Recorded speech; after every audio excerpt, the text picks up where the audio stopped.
প্রিয় সুধী, আসসালামু আলাইকুম। আমি ডাক্তার মোহাম্মদ আব্দুল মান্নান, সিনিয়র প্রভাষক, Manikganj homeopathic medical college, senior consultant, homeopathic foundation hospital, Kazipara, Mirpur, Dhaka. আজকে আপনাদের সাথে খুবই গুরুত্বপূর্ণ একটি বিষয় নিয়ে কথা বলতে যাচ্ছি। বিষয়টি হচ্ছে পার্কিনসন্স ডিজিজ। পার্কিনসন্স ডিজিজ এটাও একটা বয়স্ক ব্যক্তিদের রোগ, অর্থাৎ যাদের বয়স 65-এর উপরে তাদের এই রোগটা সাধারণত, বা 60-এর উপরে যাদের বয়স বা মাঝবয়সী যারা, তাদের সাধারণত এই রোগটা হয়ে থাকে। এখন আমি প্রথমে যেটা বলতে চাচ্ছি যে পার্কিনসন্স যে ডিজিজ, এই ডিজিজটা আসলে কি? এই ডিজিজটা যদি এক কথায় বলি, আপনারা দেখবেন কিছু বয়স্ক লোক তাদের হাত এবং পা ক্রমাগত কাঁপতে থাকে, মানে তাদের শরীরটা কাঁপতে থাকে, বিশেষ করে হাতটা কাঁপতে থাকে। কিছু লিখতে গেলে তারা লিখতে পারে না, কথা বলতে গেলে দেখা যাচ্ছে যে সমস্ত শরীর কাঁপছে, শরীরটা সবসময় কাঁপছে, তারা স্বাভাবিকভাবে দাঁড়াতে পারে না। অর্থাৎ শরীরের যে কম্পন বা শরীরের যে কাঁপা, বিশেষ করে হাতে যে কাঁপা, এই যে কম্পন বা কাঁপার যে ব্যাপারটা, এটাই মূলত পার্কিনসন্স রোগ বা পার্কিনসন্স ডিজিজ। এবং এই রোগটা সাধারণত মাঝবয়সী ব্যক্তিদের মধ্যে হয়ে থাকে। এখন প্রথমত যেটা বলতে চাচ্ছি যে এটা আসলে মূল মেকানিজমটা কি, আসলে কি কারণে এটা হয়ে থাকে। সব বৃদ্ধদের তো এটা হচ্ছে না, কিন্তু কারো কারো এটা হচ্ছে। এই যে ব্যাপারটা, এটা নিয়ে আমি কথা বলতে চাচ্ছি। ডোপামিন খুবই ইম্পর্টেন্ট একটি রাসায়নিক পদার্থ বা কেমিক্যাল নিউরোট্রান্সমিটার বলা হয়, বা এক কথায় এটা একটা হরমোন।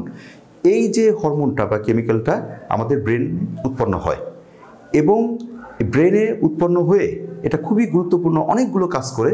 তার ভিতরে একটি কাজ হচ্ছে যে আমাদের যে চলাফেরা, আমাদের যে ভারসাম্যতা, এটা রক্ষার জন্য আমাদের ব্রেনে একটা জায়গা রয়েছে বা একটা স্থান রয়েছে, এরিয়া রয়েছে, এটাকে বেজাল গ্যাংলিয়া বলা হয়।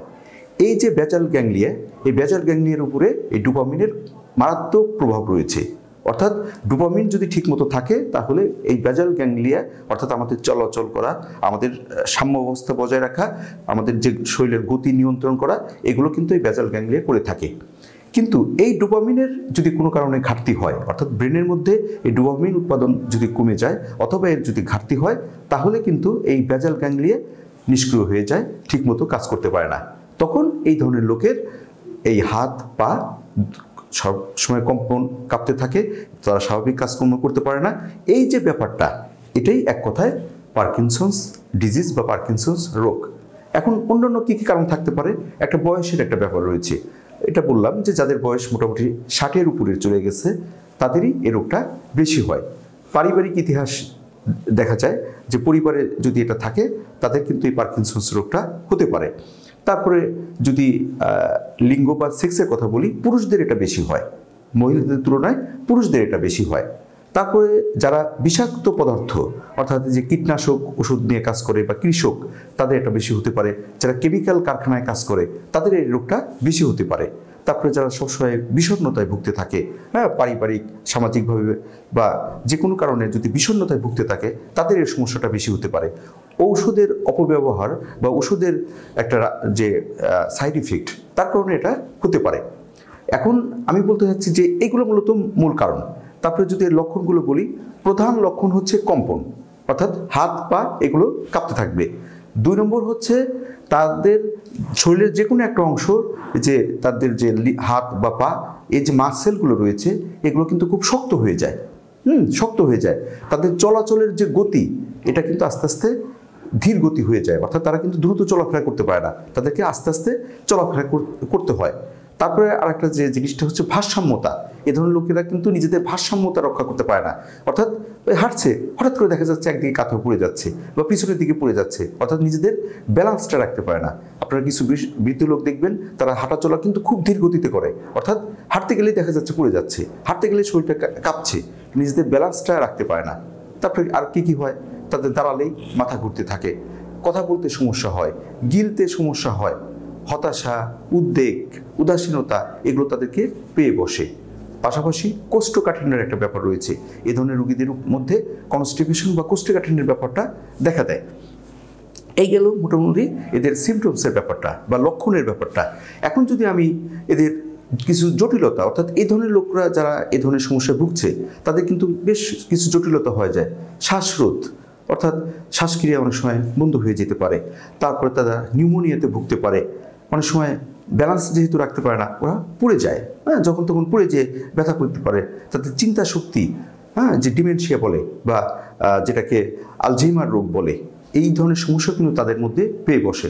অর্থাৎ এই পার্কিনসন্স রোগের সাথে সাথে আলঝেইমার রোগ বা ভুলে যাওয়ার রোগটাও কিন্তু তাদের মধ্যে চলে আসে। তারা অনেক কিছুই মনে রাখতে পারে না, তার পাশাপাশি উদাসীনতা, উদ্বেগ, এগুলো তাদের ভিতরে মারাত্মকভাবে দেখা দেয়। এখন সাবধানতার ভিতরে কিছু ব্যাপার রয়েছে, তাদের জীবনযাত্রার মধ্যে কিছু ব্যাপার রয়েছে। তাদের কিন্তু আঁশ জাতীয় খাবারটা বা ফাইবারযুক্ত খাবারটা বেশি করে খেতে হবে, কারণ এই ধরনের রোগীদের কনস্টিপেশনের সমস্যা থাকে। হ্যাঁ, প্রচুর পানি খেতে হবে, তাদেরকে এক্সারসাইজ করতে হবে, নিয়মিত বিশ্রাম নিতে হবে, ওমেগা 3 ফ্যাটি অ্যাসিড যুক্ত খাবার খেতে হবে, তাদের জীবনযাত্রা, তাদের মান উন্নয়নের জন্য চেষ্টা করতে হবে, ফ্যামিলির অন্যান্য সদস্যদেরকে তাদেরকে সুন্দরভাবে দেখভাল করতে হবে। তা না হলে এ ধরনের লোকরা যে কোনো সময় কিন্তু একটা বিপদ হয়ে মারাত্মক একটা সমস্যার সম্মুখীন হতে পারে। যেহেতু এরা ঠিকমতো চলতে পারে না, ঠিকমতো কথা বলতে পারে না, সারাটা শরীর কাঁপতে থাকে, এদের সব দিক দিয়ে কিন্তু বিভিন্ন ধরনের সমস্যা হয়। এখন এই যে পার্কিনসন্স রোগ, এক্ষেত্রে কিন্তু আমাদের হোমিওপ্যাথিতে যথেষ্ট ভালো চিকিৎসা রয়েছে। বয়স্কদের, শিশুদের ক্ষেত্রে হোমিওপ্যাথিক চিকিৎসা অনেক সুন্দর হয়ে থাকে। বয়স্কদের এ ধরনের সমস্যা দেখা যাচ্ছে যে তাদের হয়তো পুরোপুরিভাবে সারানো সম্ভব না, কিন্তু যারা এ ধরনের সমস্যায় ভুগছেন তারা যেন অন্তত পক্ষে একটু হাঁটতে পারে, একটু চলাচল করতে পারে, একটু যেন হাত দিয়ে কিছু একটা জিনিস ধরতে পারে। একটা লোকের যদি সবসময় যদি হাত কাঁপতে থাকে তাহলে সে তো কিছু ধরতে পারবে না, সে কিছু খেতে গেলেও ঠিকমতো খেতে পারবে না। তারপরে যেটা হচ্ছে কি যে তার স্বাভাবিকভাবে তার স্বাভাবিক যে কাজকর্মগুলো, প্রাত্যহিক যে কাজকর্মগুলো, সেটাই সে ঠিকমতো করতে পারবে না। কিন্তু হোমিওপ্যাথিক ওষুধ যদি সিমটোমেটিক ওষুধ প্রয়োগ করা হয়, ভালো মানের ওষুধ প্রয়োগ করা হয়, তাহলে কিন্তু এই ধরনের বয়স্ক লোকদের এই সমস্যাটা, পার্কিনসন্স ডিজিজের সমস্যাগুলোকে অনেকটাই কমিয়ে আনা সম্ভব, অনেকটাই হ্রাস করা সম্ভব এবং স্বাভাবিক জীবনযাত্রায় অন্তত তাদেরকে ফিরিয়ে আনা সম্ভব, আল্লাহ তাদেরকে যতদিন বাঁচিয়ে রাখে। তাহলে বন্ধুরা, আজকে এই পর্যন্তই। আপনারা ভালো থাকুন, সুস্থ থাকুন, আল্লাহ হাফিজ।